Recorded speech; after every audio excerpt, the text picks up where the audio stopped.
Business tycoon Kudakwashe Regimond Tagwirei has extended his support to Ngwerediki by donating 10,000 bricks and other resources to build a decent house.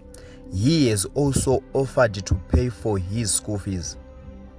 Kusangana kwatikuita zvakare pachannel ino, channel yeZimWitness TV, pandinodzoka nema-updates akasiyana-siyana. Uye ndinoti kana kari kekutanga kusvika pano, ndinokumbira kuti ungobaya button rekusubscribe, then turn on the notification bell kuitira kuti usarasikirwe ne-every update yandinodzoka nayo pano nguva nenguva.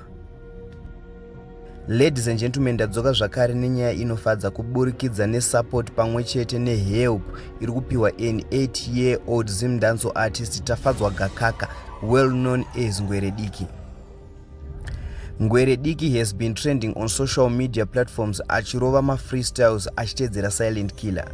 This young man akapiwa a residential stand na MP wemunzvimbo yaanogara kuti iye nevabereki vake vange vachigara pakanaka. Zvisinei Ngwerediki abva aita rombo rakanaka apo businessman Kudakwashe Tagwirei ataura kuti achabatsira Ngwerediki nezvidhina pamwechete nezvichadiwa pakuvaka imba yake uye school fees pamusoro. Baba veNgwerediki vari kutarisirwa kutsvagirwa basa riri nani kuti vange vachiita vachisiya ravari kuita pari zvino rekukanya zvidhina. Dr. Kudakwashe Tagwirei confirmed his offer through Mr. Taurai Kandishaya after Vakandishaya vaposta video raNgwerediki ari kupodcast ya DJ Ola. Mr. Kandishaya vakanyora ivo kuti Amazing grace continues to flow. Late yesterday night, our dear brother, Comrade Dr. Kuda Tagwirei saw my Facebook post and called me. He said, Chikomana, do you know that it's Hollywood that makes America great through arts, and Jamaica is on the global map because of music?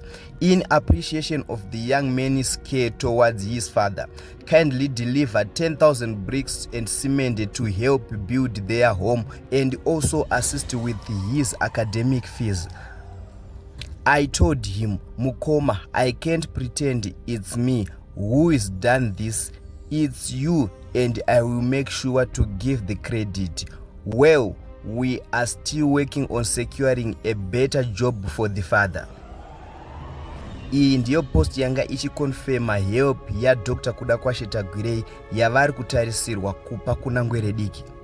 Ladies and gentlemen, ndoda kukusiya muchiona video ya Ngwerediki yaita kuti vaKudakwashe Tagwirei vade kuibatsira. Mapedza kuona this video, let's meet in the comment section muchitiudzawo zvamunofunga pamusoro penyaya iyi. Asi kune vamwe vari kuti Ngwere hombe haina chairi kuwana, asi vapfana vari kumutedzera they are doing great using his style, nekuti last year Silent Killer won a BMW ku Cup Clash nekutedzera Silent Killer. Now Ngwerediki yabva yapinda machena. Saka makutoona tumasenzeri mari dzakuuya kumashows kuti musani muchiri kutoka kumbogadzira career. Mari kugadzira career mudara. Avakangora zvogadzira career mudara Masenza asita kupinda. But ndakambonzonge vakamanager ndakamuzonga vakambopiwa stand ichokwadi. Vakapiwa stand ka. Stand makapiwa? Kupi? Ndapiwa ku Togete ku Hoploko. Nani? Na MP wedu. MP yangu stand, ndakati one stand. Vakapiwa stand. Shamwari, career ndanga one stand. Vatone stand. Saka watakatowaka ikatosadi. Irutowako. Irutowako iri? Mari yachiri mutiro. Mari. Mdarongo ntaure zvidhina. Saka paunongopisa ipapo. Wachosota. But achimwe chacho ndarongo tsvagirwa basa rauti rinorwadza. Ndaro wako. Wakufunga deva tsvagirwa basa ndaro wako. All right. Saka basa rauti rinorwadza. Yeah, you know what? Let's give him time. Talk to us. What is yes what is he? Ndandadea tsvagirwa basa kweza zvidhina rinorwadza. Unowana waita basa every day. Yeah. Zvine zvitoko affect waita basa here. Zvinopuwa. Yeah. Wakataka rini zvidhina ndaro? Ana kudhara. Saka kufunga kwako kuti watsvagira basa kuna vanhu vari kutoona. I felt it when you say that's I felt that's it. very true, hey? Yeah.